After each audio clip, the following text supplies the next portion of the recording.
भूतिया हवेली का रहस्य। गांव के किनारे एक पुरानी हवेली थी जिसे लोग भूतिया हवेली कहते थे। कहते हैं कि उस हवेली में रात के समय अजीब अजीब आवाजें आती थीं। कई लोगों ने दावा किया था कि उन्होंने वहां सफेद साड़ी में लिपटी एक महिला को देखा है जो बिना पैर जमीन पर छुए हवा में तैरती है। रवि, जो कि एक साहसी युवक था, ने इन कहानियों को झूठ मानते हुए हवेली के रहस्य को जानने का फैसला किया। एक चांदनी रात को वह अपने दोस्तों अमित और सूरज के साथ उस हवेली में गया। हवेली के दरवाजे पर पहुंचते ही ठंडी हवा का झोंका उनकी रीढ़ में सिहरन पैदा कर गया। दरवाजा धीरे धीरे चमड़ाते हुए खुला। अंदर घुप अंधेरा था।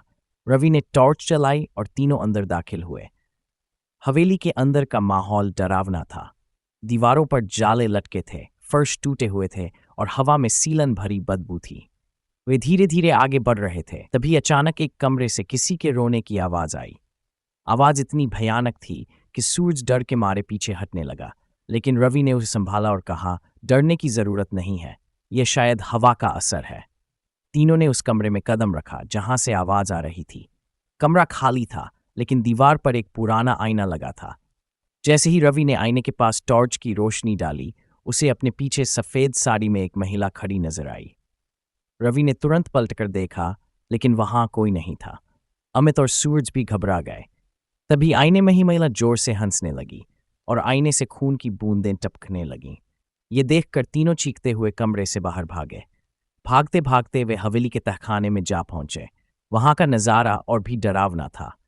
दीवारों पर खून के निशान थे और कोने में एक पुराना जूला अपने आप हिल रहा था। अचानक जूले पर वही महिला दिखाई दी। उसकी आंखें खून की तरह लाल थीं और उसकी आवाज में गूंज थी, तुमने मेरी नींद क्यों खराब की? रवि ने हिम्मत जुटाकर पूछा, तुम कौन हो और यहां क्या कर रही हो? महिला जोर से चीखी, यह हवेली मेरी है और जो भी यहां आता है वह जिंदा नहीं बचता। ये सुनकर तीनों ने तुरंत तहखाने से बाहर की ओर दौड़ लगाई।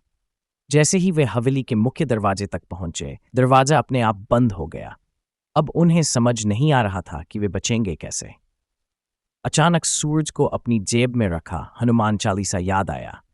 उसने कांपते हाथों से चालीसा पढ़ना शुरू किया। जैसे ही उसने पढ़ना शुरू किया, महिला की चीखें गूंजने लगीं और वह हवा में गायब हो गई।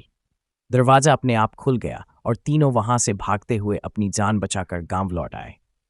उस रात के बाद किसी ने भी उस हवेली की ओर कदम बढ़ाने की हिम्मत नहीं की। हवेली आज भी उसी तरह खड़ी है, लेकिन अब वहां का सन्नाटा और भी डरावना हो चुका है।